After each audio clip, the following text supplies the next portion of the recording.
1,64,000 কোটি টাকার আপনি কথা বলেন, এটি সম্পূর্ণভাবে লোকাল ইন্ডাস্ট্রিগুলোতে যাবে, লোকাল ইন্ডাস্ট্রিগুলোকে এগুলো হেল্প করবে। এবং কিন্তু আমার প্রশ্নটি হচ্ছে, আমরা 1,40,000 কোটি টাকা প্রত্যেক বছরে যদি একটা নির্ভরশীল অর্থনীতির খাতে আমরা বিনিয়োগ করি, সেক্ষেত্রে এটা কতটা হচ্ছে আমাদের অর্থনীতিকে স্বনির্ভর করবে, এবং এই অর্থটা কি আমরা সোশ্যাল সেফটি নেটসের যেই খাতগুলো এখন বর্তমানে বিদ্যমান রয়েছে সেগুলো থেকে কেটে এনে আমরা সেখানে বরাদ্দ দিচ্ছি, নাকি হচ্ছে আমরা নতুন করে আমরা এই খাতগুলোতে টাকা দিচ্ছি? যদি নতুন করে দেই সেক্ষেত্রে মুদ্রাস্ফীতি ঘটার সম্ভাবনা রয়েছে কিনা, সেটি পরীক্ষা করা হয়েছে কিনা, এটি আমার প্রশ্ন। ধন্যবাদ মাননীয় ইয়াং সংসদ সদস্য, আপনাকে ধন্যবাদ আপনার প্রশ্নের জন্য।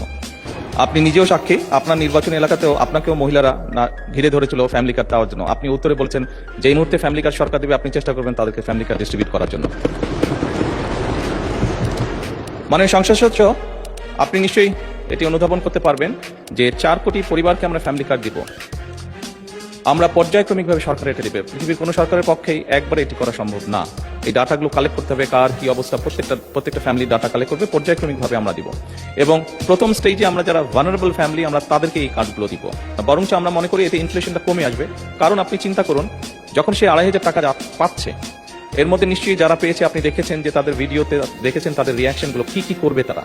কেউ বলেছে জামা কাপড় কিনবে, কেউ বলেছে বইয়ের বাচ্চার জন্য বই কিনবে, কেউ বলেছে ফ্যামিলির প্রয়োজনীয় জিনিস ক্রয় করবে।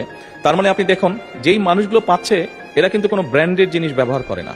আমরা সবাই একটু এফোর্ড করতে বলে যে ব্র্যান্ডেড বিদেশি জিনিস ব্যবহার করি।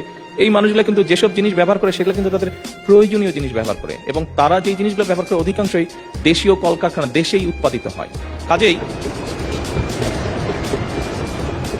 কাজেই মাননীয় সংসদ সদস্য, এই টাকাটা যখন তার কাছে যাচ্ছে, সে যখন খরচ করছে, এই টাকাটা কিন্তু গ্রামীণ ইকোনমিতে ব্যবহৃত হচ্ছে। সে হয় মুরগি কিনছে, সে হয়তো থালা বাসন কিনছে, সে হয়তো গামছা কিনছে, যেই সবগুলো জিনিস, সে তার বাচ্চার যে কাপড় কিনছে, সে তার বাচ্চার জন্য যে বই কিনছে, সবগুলো জিনিস লোকালি প্রডিউস হচ্ছে। তার ফলে যেটা হবে, আমাদের লোকাল ইন্ডাস্ট্রিগুলো ধীরে ধীরে, এই যে 1,64,000 কোটি টাকার আপনি কথা বলেন, এটি সম্পূর্ণভাবে লোকাল ইন্ডাস্ট্রিগুলোতে যাবে, লোকাল ইন্ডাস্ট্রিগুলোকে এগুলো হেল্প করবে।